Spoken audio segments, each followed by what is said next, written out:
Subhanallah, wallahi dahsyat. Saya tidak bisa cerita apa lagi. Mau cerita apa lagi? Wallahi dahsyat. Saya tidak pernah istiqamah mengamalkan doa seperti ini. Alhamdulillah, selalu terkabul.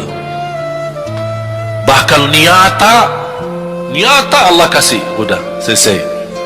Wallahi jamaah sekalian, salawat kepada Nabi Muhammad bukan budaya, bukan kebiasaan, tapi amalan yang sangat manfaat buat keselamatan kita, kebahagiaan kita di dunia maupun di akhirat.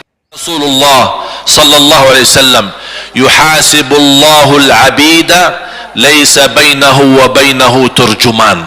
Allah akan hisab hamba-hambanya satu demi satu, bersatu dan tidak ada penerjemah. Jadi tidak bagi terjemah, translate. Ya Allah, saya tidak mengerti bahasa Arab, saya tidak mengerti bahasa, ya Allah, gimana ini, saya butuh translate atau benacara supaya bisa bantu saya lulus dari hukum. Tidak ada. Yang hakim Allah, keputusannya Allah, yang menentukan Allah, mahkamah yang dikuasai Allah, hamba di hadapan Allah, saksi semua, tangan saksi, mata saksi, lidah saksi, kaki saksi, buku amal saksi, malaikat saksi. Bagaimana kita mau lari? Ditanya oleh Allah, hei hambaku, ingat enggak di malam itu, di tempat itu, kamu berlakukan dosa itu? Seorang hamba yang masih memiliki iman, dia merasa dan ingat, dan dia merasa malu, dia tunduk kepalanya.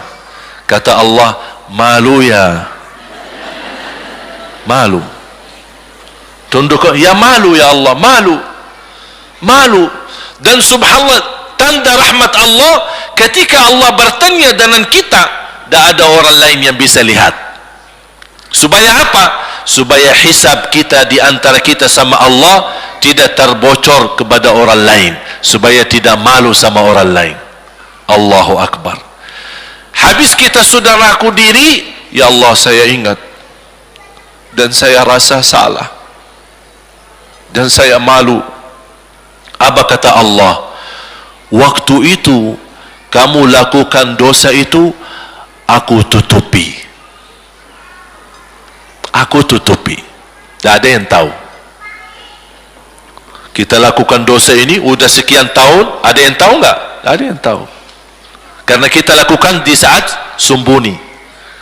Kata Allah, di saat itu kamu lakukan dan kamu tahu itu dosa, tapi aku tutupi supaya kamu jangan menjadi malu di depan keluarga atau di depan sahabat. Aku tutupi. Dan aku sekarang sudah menutupi dosamu di dunia, dan sekarang aku hapuskan dan ampuni dosamu di akhirat. Allahu Akbar. Disitulah terasa anugerah ampunan Allah yang maha kuasa. Dan Allah di saat itu mampu menghukum kita. Dan kalau Allah menghukum kita, Allah tidak pernah menzalimi kita. Justru itu keadilan Allah. Tapi Allah tidak memperlakukan keadilannya, justru yang mendahulukan ampunan dan kasih sayangnya.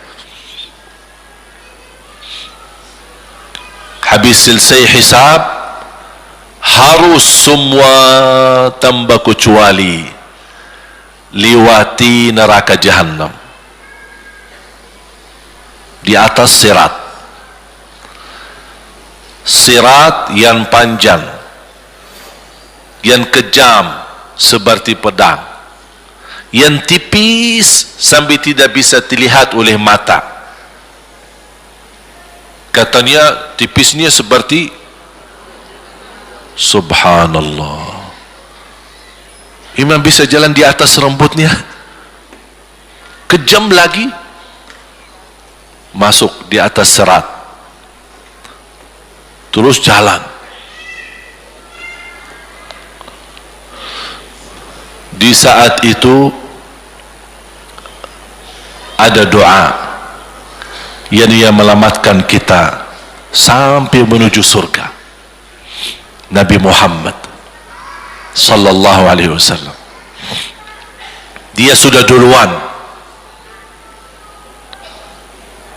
Kalau Sayyidina Abu Bakar berjalanan di atas sirat disebutkan 100 tahun,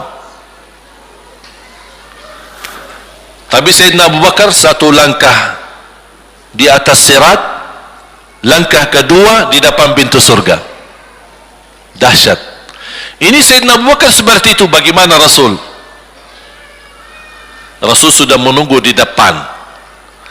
Mulai manusia satu persatu jalan di atas sirat. Dan Rasul di saat itu sibuk berdoa, Allahumma sallim sallim, ya Allah selamatkan umatku, ummati ummati, ummati ummati, sampai mereka terselesai.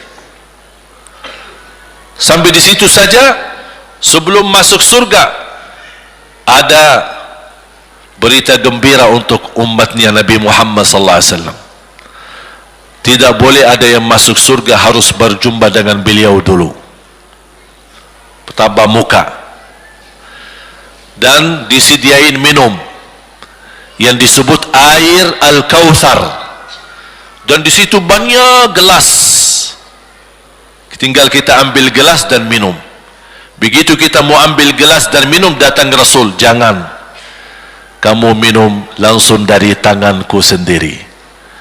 Barang siapa yang minum dari tanganku tidak akan haus selama-lamanya.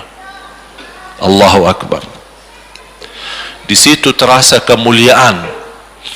Begitu kebahagiaan kita bertemu dengan Nabi Muhammad dan bisa langsung minum dari tangan Nabi Muhammad sallallahu alaihi wasallam. Bukan hanya begitu saja, bahkan Nabi Muhammad memegang tangan kita, mengajak kita masuk 8 pintu surga. Ada 8 pintu. Rasul bersabda, satu pintu luasnya seperti antara langit dan bumi. Satu pintu antara langit dan bumi luasnya. Dan kata Rasulullah, di saat itu akan manusia gesa-gesaan untuk masuk surga. Itu tanda apa? Banyak yang akan masuk. Mudah-mudahan kita terhitung dari yang banyak. Begitu ahli surga masuk, kira-kira Rasul berhenti? Ahli surga sudah masuk, sudah aman? Tidak. Rasul balik lagi, keluar dan menuju dari langkah sirat yang pertama, melihat ada enggak ternyata ada di antara umatnya yang tersisa, yang dosanya terlalu banyak, gesa-gesaan di jalan, merangkak di jalan sampai jatuh di dalam neraka. Rasul mana mereka? Masuk ke neraka. Kata Allah subhanahu wa ta'ala melihat keadaan Nabi Muhammad SAW, apa yang dibutuhkan lagi? Kata Rasul, ya Allah, saya tidak akan puas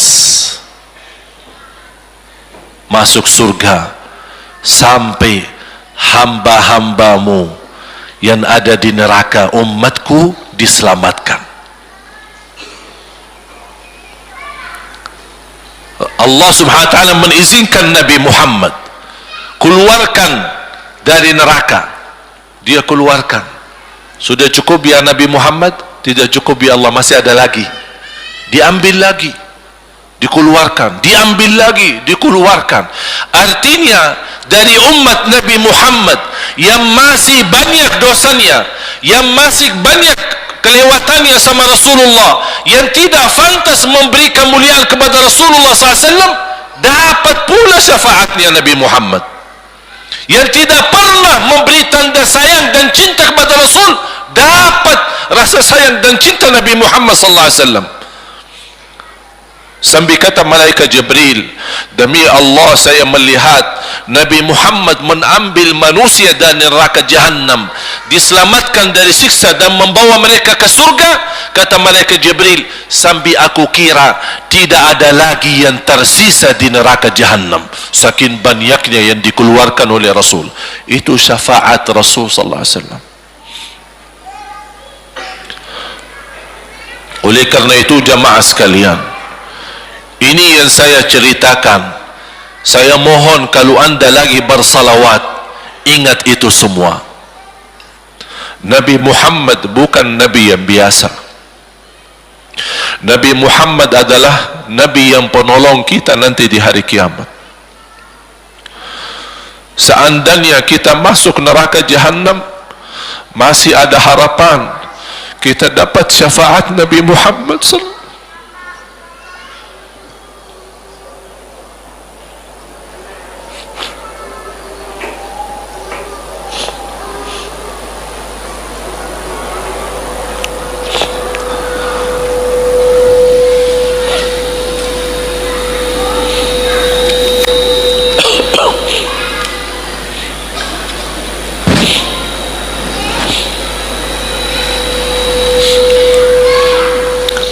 Dia masuk neraka saja dapat syafaat Rasul.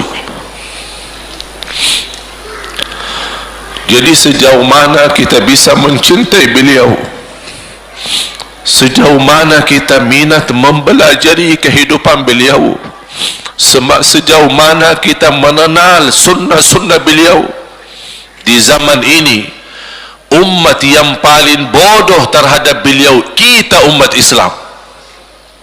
Kita umat Islam banyak hal yang tidak tahu tentang beliau, tidak tahu bagaimana perjuangan beliau, bagaimana doa beliau untuk kita, bagaimana kesedihan beliau kalau ada di antara kita yang kena musibah atau keburukan, apalagi masuk neraka. Siti Aisyah radhiyallahu anha,